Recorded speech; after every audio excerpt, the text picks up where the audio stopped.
Hello student, UGC net paper 1 की classes में आपका स्वागत है।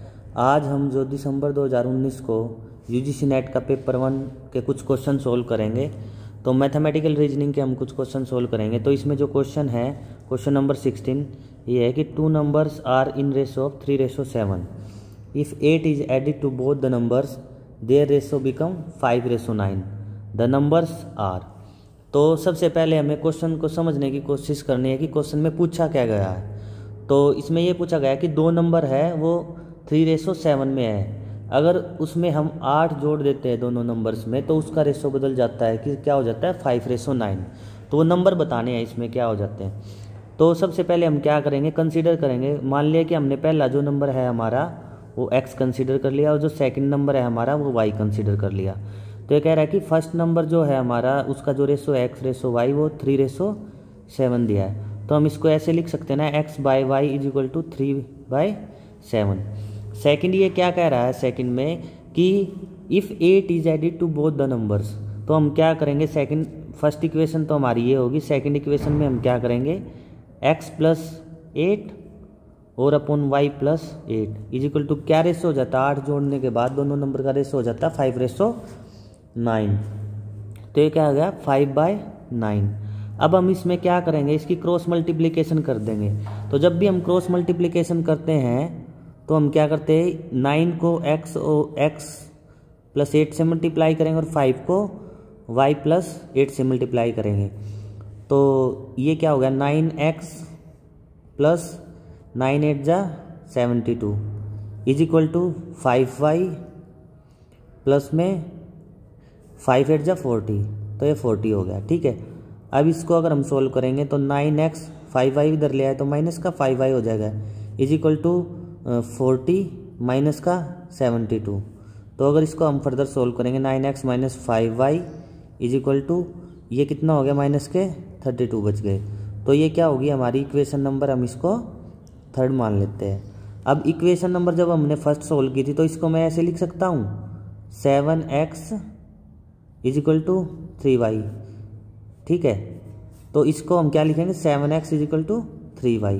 तो जब मैं इसको 7x = 3y लिखूंगा तो इसकी क्रॉस मल्टीप्लिकेशन करनी है हमने। तो हम क्या लिखेंगे, 7x = 3y। तो मैं इसको ऐसे लिख सकता हूँ, 7x 3y इधर ले आए, 3y = 0। तो ये माइनस का हो गया इधर। तो ये हमारी क्या होगी, एक नेक्स्ट इक्वेशन हमारी ये होगी। तो एक इक्वेशन हमारी क्या होगी, इसको इक्वेशन नंबर 1 लिख देते हैं और ये हमारी होगी क्या, इक्वेशन नंबर 3। तो हम क्या करेंगे, इन इक्वेशन को कंपेयर करेंगे। ठीक है, तो एक इक्वेशन तो हमारी क्या होगी, इक्वेशन हो गई हमारी फर्स्ट वाली 7। जो हमारी फर्स्ट वाली इक्वेशन होगी वो क्या होगी, फर्स्ट वाली इक्वेशन होगी हमारी 7x - 3y = 0 और ये 9x - 5y = -32। अब हम इसको क्या करेंगे, एलिमिनेशन मेथड से सोल्व करेंगे। एलिमिनेशन मेथड से क्या होता है कि अब हम इसको किसी कॉमन से मल्टीप्लाई करेंगे। हम फर्स्ट इक्वेशन को कर देते हैं 5 से मल्टीप्लाई और सेकंड इक्वेशन को कर देते हैं 3 से मल्टीप्लाई। तो ये क्या हो गया, 35x 7 5 = 35x माइनस में 15y = ये 0 का 0 रह जाएगा और इसमें 3 से मल्टीप्लाई करेंगे 27x हो जाएगा, 9 3 = 27 माइनस में ये 15y और = 3 2 = 6 और 3 3 = 9, ये माइनस का 96 हो गया।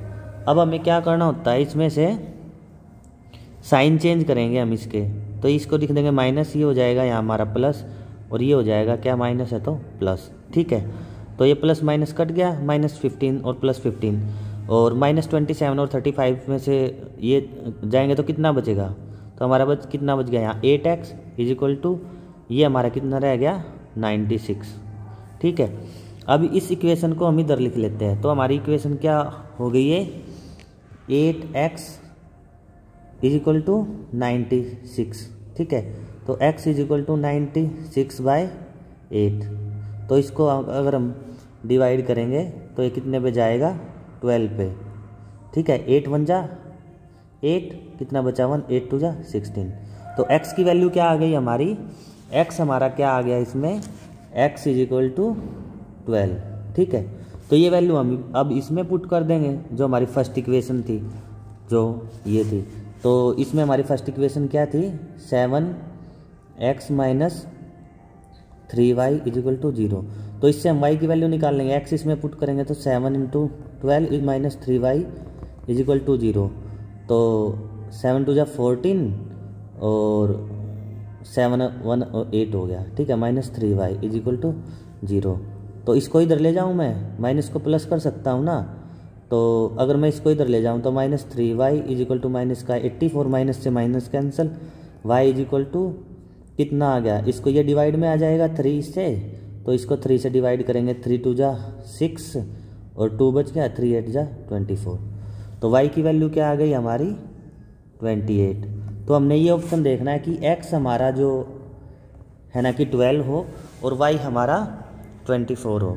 तो ये हमारा कौन सा ऑप्शन है, तो x हमारा जो 28 और सॉरी x हमारा 12 और जो y हमारा 28, तो ये हमारा ऑप्शन नंबर 1। तो इसका आंसर क्या हो जाएगा, ऑप्शन नंबर 1 इसका आंसर हो जाएगा। तो इस तरीके से हमें क्वेश्चन सोल्व करने हैं। अगर आपको समझ नहीं आया तो दोबारा से देखें एक बार इसको। तो 2 नंबर थे जो x और y मानने थे, और वो हमने 3:7 में दिए गए थे। अगर हम उसमें 8 फर्दर ऐड कर देते हैं दोनों नंबर में तो उसका रेशो चेंज हो जाता था, ठीक है। तो हमने ये लिख दिया था x + 8 upon y + 8 equal to 5:9, ठीक है। तो इनको क्रॉस मल्टीप्लीकेशन करके ये हमारी इक्वेशन आई थी 9x माइनस 5y माइनस का 32। तो ये हमारी इक्वेशन नंबर 3 थी। हमने क्या किया, जो इक्वेशन हमने फर्स्ट बनाई थी, इक्वेशन नंबर फर्स्ट और थर्ड को यहाँ लिख दिया। ये हमारी इक्वेशन नंबर फर्स्ट थी, ये थर्ड थी। तो इसको किसी कॉमन से मल्टीप्लाई कर दिया, इसको 5 के, इसको 3 से। तो इसमें हमारा 35 आ गया था, ये माइनस 15 0, और इसको हमने साइन चेंज करके ये 15 से 15 कैंसिल हो गया था। यहाँ से 35 से 27 गए तो 8x इजिकल टू 96। तो 8x इजिकल टू 96 में हमारा x से इजिकल टू 96/8 तो हमारा 12 आ गया। तो x की वैल्यू हमारी 12 आ गई थी। और इसी तरीके से हमने इक्वेशन नंबर 1 में जो हमारी 7x माइनस 3y थी उसमें x की वैल्यू पुट कर दी यहाँ 12। तो 12 अगर इस इक्वेशन को सोल्व किया तो हमारी y की वैल्यू क्या आई 28। तो y की वैल्यू क्या आ गई हमारी 28। तो y की वैल्यू क्या होगी 28। तो इसका आंसर क्या होगा, आंसर नंबर 1 12 एंड 28। तो इस तरीके से अगर कोई और भी क्वेश्चन आए, इस तरीके से भी क्वेश्चन आ सकता है कि भाई 2 नंबर है 4:7 में है, हमने उसमें 5 ऐड कर दिया, ऐसा भी बोल सकते हैं, और फिर हमने रेशो कर दिया उसका 4:9। तो इस तरीके से आप क्वेश्चन सोल्व कर लोगे, ठीक है। तो अभी हम चलते हैं अपने नेक्स्ट क्वेश्चन पे। हमारा नेक्स्ट क्वेश्चन क्या था, तो नेक्स्ट क्वेश्चन इसमें ये था कि एक नंबर सीरीज दी गई थी 3 8 18 38x। तो हम इसको इस तरीके से लिख ले, हमारी 3 8 18 38 और x नंबर हमें फाइंड आउट करना था कि x क्या होगा। तो सबसे पहला जो मेथड होता है हम डिफरेंस देखते हैं। इसका डिफरेंस कितना है हमारा 5 का, 3 और 5 क्या हो जाएंगे 8, और इसके बाद इसका डिफरेंस कितना हमारा 10 का, और यहाँ कितना है 20 का, ठीक है। तो आप देखो ये 2 का मल्टीपल नहीं है, 5 2 जा 10, ठीक है, 10 2 जा 20। तो जो नेक्स्ट आएगा तो वो 2 का मल्टीपल होगा, तो वो क्या होगा हमारा 40 गैप होगा ना। तो अगर अब इसमें हम क्या करेंगे 38 ऐड करेंगे तो हमारा क्या हो जाएगा 38 + 40 हमारा हो जाएगा 8 और 4 7 78, ठीक है। तो यहाँ हमारा 78 आ जाएगा। तो इसका आंसर होगा हमारा आंसर नंबर 1। तो 78 जो इसका आंसर होगा हमारा, ये नंबर सीरीज है। तो नंबर सीरीज में सबसे पहले हमें डिफरेंस देखना है, फिर मल्टीपल देख सकते हैं, रेशो देख सकते हैं, तो डिवीजन इस तरीके से, या फिर स्क्वायर के, क्यूब के, इस तरीके से क्वेश्चन आते हैं। तो इस तरीके के भी क्वेश्चन आप सोल्व कर दोगे, ठीक है। अब हम अपने नेक्स्ट क्वेश्चन देखते हैं कि नेक्स्ट क्वेश्चन क्या था। नेक्स्ट क्वेश्चन दिया हुआ है, ये अल्फ़ाबेट्स दिए हुए हैं हमारे पास, ठीक है। तो अगर हम इस क्वेश्चन को सोल्व करेंगे अल्फ़ाबेट को, तो इसमें हमें सबसे पहले हमें क्या करना है, इसको लिख लेना है अलग से। तो इसमें हम जब लिखेंगे तो हमारा सॉल्यूशन है SOLUTION। तो सॉल्यूशन को क्या लिखा है इन्होंने, इसके नीचे हम लिख लेंगे ऐसे मार्क करके, ताकि हमें जब भी हम ये देखें तो गलती ना हो। हम तो वैसे सोल्व कर देते हैं, लेकिन कम से कम गलती हो उसके लिए हमें क्या करना है, उसके लिए हमें ये इस तरीके से लिख लेना है। तो S के नीचे हम क्या लिखेंगे, S के नीचे हमारा R, देन 5, देन K, फिर T, फिर S, फिर H और फिर 5, फिर M। इससे एक चीज़ तो पता चल गई कि हमारा जो O है उसके लिए हमने यहाँ 5 लिखा है, ठीक है। तो हमें अब क्या लिखना है, क्रोम को लिखना है। तो जब हमें क्रोम को लिखना है तो हम क्रोम को इस तरीके से लिख ले, CROME। तो क्रोम का कोड क्या होगा ये हमें फाइंड आउट करना है। तो हम O की जगह क्या लिख देंगे, जैसा हमने इससे निकाला था तो 5 लिख देंगे। लेकिन देखे तो 5 तो जो हमारा कितना थर्ड नंबर पे 5 होना चाहिए, तो थर्ड नंबर पे 5 इसमें भी है, इसमें भी है और इसमें भी है। ये ऑप्शन हमारा कैंसिल आउट हो जाएगा। अब इसमें हमने देखना R के बाद क्या है S, K के बाद क्या है L, T के बाद U, S के बाद T, तो इस तरीके से H के बाद I, ठीक है, M के बाद N, तो R S है ना, और K L तो अल्फ़ाबेटिकल है, जैसे A B C D E F G, तो बिल्कुल नॉर्मल पैटर्न में है। तो हम जो C है तो हम यहाँ क्या लिखेंगे B, और R है, किसके बाद R आता है, तो ये हमें देखना है कि किसके बाद हमारा R आता है, तो Q R। M किसके बाद आता है, तो M हमारा आता है J K L M, है ना, तो L आ जाएगा यहाँ। और E किसके बाद आता है हमारा D के बाद, तो ये हमारा क्या हो गया BQ5LD। अब देखो किस क्वेश्चन में है, किस ऑप्शन में है BQ5LD, तो ये हमारा आंसर हो जाएगा। तो इस तरीके से हमें इन क्वेश्चंस को सोल्व करना है, ठीक है। तो अभी हम अपने नेक्स्ट क्वेश्चन पे चलते हैं, क्वेश्चन नंबर 19। तो ये भी मैथमेटिकल रीजनिंग का ही क्वेश्चन है। हम इसके जो 5 के 5 क्वेश्चन करेंगे जो 2019 में यूजीसी नेट दिसंबर के पेपर में मैथमेटिकल रीजनिंग के क्वेश्चन आए थे। तो इसमें क्वेश्चन क्या है कि सबसे पहले हमें क्या करना है, क्वेश्चन को समझने की कोशिश करनी है। तो क्वेश्चन क्या है, if A is inversely proportional to B, ठीक है, and B is inversely proportional to C, और देन बताना है कि कौन सी स्टेटमेंट ठीक रहेगी। तो मैथ में हम क्या करते हैं, जितने स्टेटमेंट हमें शुरू में समझ में आते हैं वो स्टेटमेंट हम सबसे पहले लिख देंगे। तो इसमें क्या दिया हुआ है, A क्या है, A is inversely proportional to B। तो हम अगर कोई किसी का इनवर्सली प्रोपोर्शनल है तो 1/, करके लिखते हैं, ठीक है। तो सॉरी ये हमने गलत लिख दिया, इसमें हमें उल्टा दिया, ये मैंने B is inversely proportional to A लिख दिया था। लेकिन स्टेटमेंट में क्या पूछा गया है कि A is inversely proportional to B, तो हम यहाँ B लिखेंगे और A 1/, में लिखेंगे। तो ये हमारा हो गया क्या, फर्स्ट स्टेटमेंट होगी कि A इज हमारा इनवर्सली प्रोपोर्शनल क्या हो गया B के, ठीक है। अब सेकंड है कि B is inversely proportional to C, तो C इधर, तो B हमारा क्या है C के इनवर्सली प्रोपोर्शनल है।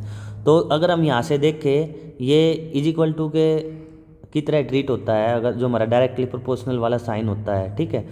तो अगर हम यहाँ B की वैल्यू पुट करें तो फर्दर इसको करें तो C is equal to 1/B, क्या हमारा 1/A, तो क्योंकि इसके इनवर्सली प्रोपोर्शनल है ना। अगर मैं यहीं लिखूँ इसको तो मैं इसको ऐसे लिखूँगा ना, B is inversely proportional to A, ठीक है। तो मैं B के प्लेस पे 1/A लिख रहा हूँ, तो ठीक है। तो ये नीचे हुआ है, तो इसको जब हम सोल्व करेंगे, मैथमेटिक्स में सोल्व करते हैं, तो 1 इज इक्वल टू 1, ये A हमारा क्या चला जाएगा, ऊपर मल्टीप्लाई हो जाएगा, ठीक है। तो हमने क्वेश्चन में अब देखना, तो यहाँ से क्या आ गया, C is directly proportional to A, है ना। जब भी कोई इज इक्वल टू के सामने होता है, मान लिया for example A is equal to B लिखा, तो इसका मतलब होता है A B के डायरेक्टली प्रोपोर्शनल है। अगर A की वैल्यू बढ़ेगी तो B की भी वैल्यू बढ़ेगी। जैसे फॉर एग्जांपल लेते हैं 2x is equal to y, तो जैसे जैसे हम x की वैल्यू बढ़ाएंगे, x की 0 लिखेंगे, तो हमारी फॉर एग्जांपल x की वैल्यू 0 लिखी तो 2 0 0, y की वैल्यू भी 0 आ गई। अगर हमने x की वैल्यू 1 लिखी तो y की वैल्यू क्या आ गई 2, x की वैल्यू हमने 2 डाली, 2 2 4, तो y की वैल्यू 2 4 आ गई। तो डायरेक्टली प्रोपोर्शनल का मतलब होता है जैसे जैसे इसकी वैल्यू बढ़ती है इज इक्वल टू के लेफ्ट साइड, ऐसे ऐसे y की भी वैल्यू बढ़ेगी, ठीक है। तो इसका मतलब होता है डायरेक्टली प्रोपोर्शनल। और इनवर्सली प्रोपोर्शनल का मतलब होता है कि उसकी वैल्यू घटेगी। जैसे ही हम A की वैल्यू बढ़ाएंगे तो B की वैल्यू क्या हो जाएगी, डिक्रीज हो जाएगी। तो C is directly proportional to A। तो अब हम स्टेटमेंट देखते हैं। फर्स्ट स्टेटमेंट क्या है, हमारी आंसर क्या है, A is inversely proportional to C, नहीं ये तो हमारी नहीं होगी बिल्कुल भी। सेकंड है A is directly proportional to C, तो ये हमारा आंसर हो जाएगा। A इज डायरेक्टली प्रोपोर्शनल नहीं, B C भी नहीं होगी, कॉन्स्टेंट भी नहीं होगा। तो इस क्वेश्चन का आंसर हमारा क्या होगा, क्वेश्चन नंबर 19 का A is directly proportional to C। इस तरीके से हमने स्टेटमेंट में निकाला, ठीक है। अब हम अपना नेक्स्ट क्वेश्चन करते हैं, क्वेश्चन नंबर 20, ठीक है। ये इंटरेस्ट का, सिंपल इंटरेस्ट का क्वेश्चन है।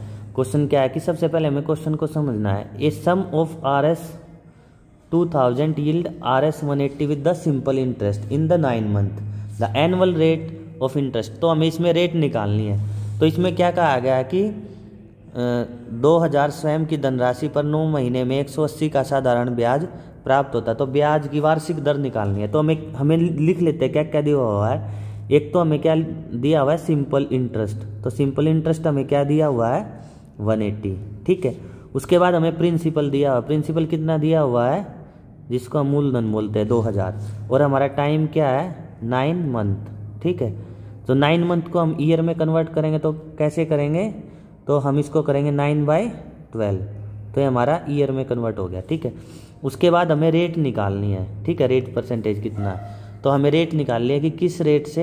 तो अगर हमें पता हो हमारे सिंपल इंटरेस्ट का क्या फार्मूला होता है, सिंपल इंटरेस्ट का तो principal into rate into time और डिवाइड बाय 100, ये सिंपल सा फॉर्मूला है। इसको अब हम पुट कर देंगे। हमारा अगर ये वैल्यू सारी इसमें पुट करें तो हमारा जो सिंपल इंटरेस्ट कितना है वो 180 है, ठीक है। और हमारा प्रिंसिपल कितना है, 2000, ठीक है। रेट हमें निकालनी है, टाइम हमारा कितना है, 9/12, ठीक है, और डिवाइड बाय 100। तो 2 0 से 2 0 कैंसिल कर दूँ मैं, ठीक है। और इधर इसको कर दे, 3 3 जा 9, 3 4 जा 12, तो 3/4 आ गया। तो इधर मैं इसको इधर ले आऊँ, ठीक है। तो ये कितना हो गया, R = 180 हो गया। 180 ये इधर डिवाइड में तो क्या हो जाएगा, मल्टीप्लाई में 4, ठीक है। और ये नीचे क्या हो जाएगा, डिवाइड में 3, ठीक है।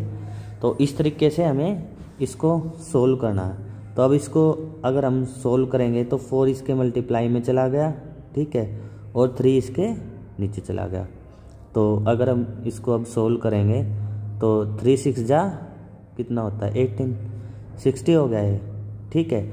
और ये जो हमारा 20 बचा हुआ था, ये 20 को हम क्या कर लेंगे, नीचे डिवाइड में लिख लेते हैं, ठीक है, क्योंकि ये भी बचा हुआ था ना, ये अब नीचे आ जाएगा डिवाइड में इसके। तो 20 3 जा 60, तो 3 4 जा 12, तो हमारा क्या आ गया, 12 R की वैल्यू आ गई। तो रेट कितना हो गया हमारा, एनुअल रेट जो हमें निकालना था वो 12। तो हमारा आंसर नंबर 4, जो ऑप्शन नंबर 4 है, वो हमारा 20 का ये आंसर हो गया, ठीक है। तो 12% R, तो 12% हो गया। तो इस रेट से अगर एनुअल रेट हमारी निकल गई, जिसका प्रिंसिपल था हमारा 2000, सिंपल इंटरेस्ट था इतना, और टाइम था 9/12 ईयर। तो इस तरीके से आप मैथमेटिकल रीजनिंग के क्वेश्चन सोल्व कर सकते हो। तो इसमें कुछ नहीं है, बस आपको कैलकुलेशन ध्यान से करनी है। आप जैसे ही लिख के करते रहोगे ना, तो आपके क्वेश्चन गलत नहीं होंगे। तो आपको जो भी स्टार्टिंग में क्वेश्चन में मिले तो उसको ऐसे लिख ले, और फिर फॉर्मूले में पुट करके आपका आंसर आ जाएगा। तो इस तरीके से हमने मैथमेटिकल रीजनिंग के 5 के 5 क्वेश्चन किए। अगर और भी किसी टॉपिक पे आपको क्वेश्चन समझने हैं तो हम कोशिश करेंगे कि डेली अलग अलग टॉपिक से पेपर 1 के हम, जब तक हमारा यूजीसी नेट का एग्ज़ाम बहुत नज़दीक है, तो हम डेली क्वेश्चन करेंगे। तो उम्मीद है कि ये आपको एग्ज़ाम में नेट JRF क्लियर करने में काफ़ी मदद करेगा। Thank you.